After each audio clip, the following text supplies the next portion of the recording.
अस्सलाम वालेकुम। आज हम इस वीडियो में टेक पिटी शॉर्ट स्टोरी की समरी को डिस्कस करेंगे। हमें ये बात पता चलती है कि एक्सेल कैलिश ये अमेरिका आए पोलैंड से, क्योंकि पोलैंड में ज़्यादातर ज्यूज़ रहते हैं, यहूदी रहते हैं।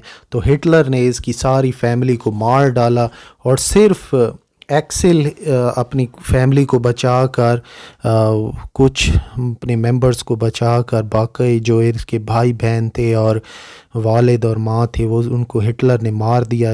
ये आए अमेरिका में और यहाँ पर इन्होंने एक छोटा सा स्टोर बनाया और स्टोर बनाकर इन्होंने अपना गुज़र बसर करना शुरू कर दिया।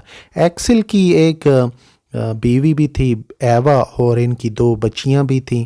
अब एक्सेल ने स्टोर तो खोल लिया लेकिन स्टोर चल नहीं पा रहा था।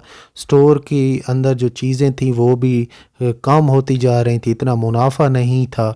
अब एक्सेल ने डिमांड की कर्ज़े की कंपनी से और कंपनी का एक मेंबर रॉक्सिन आया इन्वेस्टिगेशन करने के लिए और उसने देखा कि आया क्या वाकई में यहाँ पर स्टोर में इतना कुछ चल भी सकता है या नहीं। तो रोसिन उसे कहता है कि तुम छोड़ो, यहाँ पर ये जगह स्टोर चलाने की नहीं है, ये चीज़ें यहाँ नहीं चलेंगी, तुम कोई और काम करो।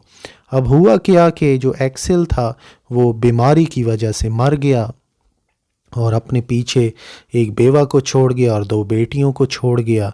अब आगे हम ये बात देखते हैं कि रोसिन जो है वो आता है और उस एक्सेल की बीवी एवा को कहता है कि तुम्हारे शौहर ने ना बहुत सारे लोगों से कर्ज़ा लिया हुआ था, तुम्हारे लिए अच्छा यही है कि यहाँ से भाग जाओ वरना लोग तुम्हें बहुत ज़्यादा तंग करेंगे। जो एवा है उसने कहा कि नहीं, मुझे इंश्योरेंस मिली है और इंश्योरेंस से मैं नया स्टॉक लाऊंगी और इसी दुकान को मैं दोबारा से चलाऊंगी। रोसिन ने उसे कहा कि तुम ऐसा ना करो, ये जगह स्टोर चलाने की नहीं है, ये जगह सूटेबल नहीं है। रोसिन उनकी मदद करना चाहता था लेकिन एवा ने बिल्कुल इनकार कर दिया।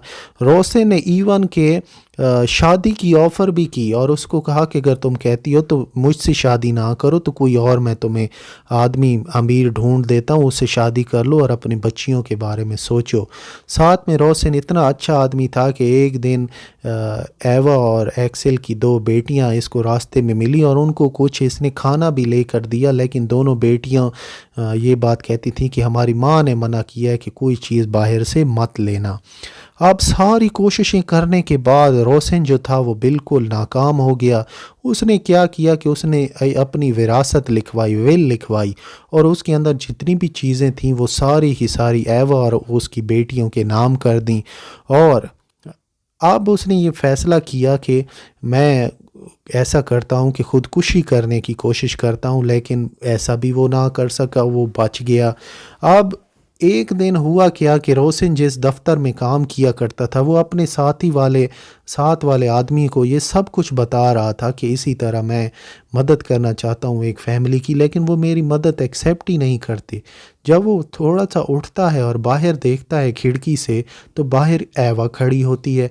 एवा शायद अब मदद मांगने के लिए आई थी वहाँ पर, लेकिन रोसिन गुस्सा करता है उस पर और उसे बद्दुआ देता है, कहता है दफ़ा हो जाओ यहाँ से और गो अवे फ्रॉम हेयर और गो टू योर रूम।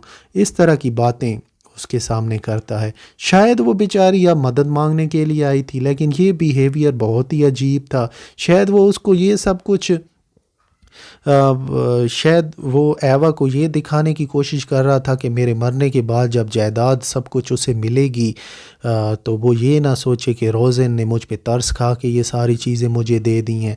तो स्टोरी यहीं पे एंड हो जाती है। स्टोरी का कोई ख़ास हम ये नहीं कह सकते कि एक सूटेबल और एक प्रॉपर एंडिंग थी। स्टोरी यहीं पर ख़त्म हो जाती है कि रोज़न बहुत कर्ज करता है एवा के ऊपर, उसे कहता है कि यहाँ से चले जाओ और मुझे अपना चेहरा दोबारा मत दिखाना, और यहीं पर टेक पिटी जो है स्टोरी ख़त्म हो जाती है।